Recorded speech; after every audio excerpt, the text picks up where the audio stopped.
Now, let me ask you, right now, is your body weak and tired? Are you experiencing aches and pains? Is your body collapsing all around you and you find yourself almost physically helpless and unable to do anything? If so, these next two illustrations of how God provides for us each step of the way should be of great encouragement. Listen. John, let me give you a third figure of speech. Sometimes death is spoken of as a collapsing tent. 2 Corinthians chapter 5, verse 1, the Apostle Paul talks about this body being destroyed, and we have a tabernacle of God in the heavens.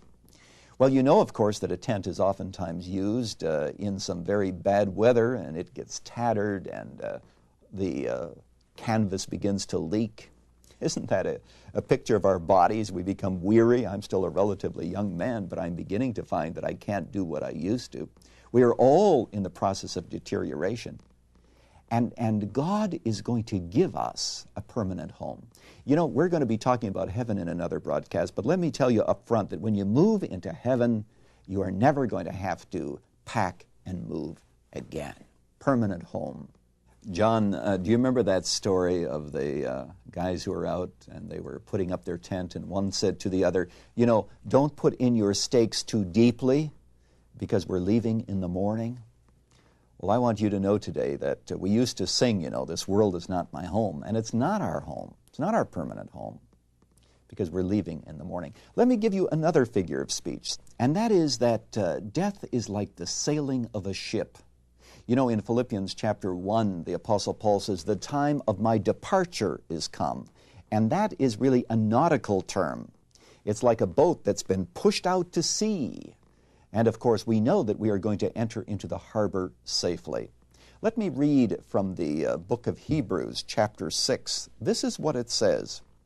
This hope we have as an anchor of the soul, a hope both sure and steadfast, and one which enters within the veil, where Jesus has entered as a forerunner for us, having become a high priest forever, according to the order of Melchizedek. Let me explain the imagery. In those days, as a ship was coming into the harbor, a forerunner would hop off the ship, swim to shore, and there would be a rope on the ship, and then he would tie that rope very tightly onto a winch, and he would bring that ship into the harbor. That's the imagery here.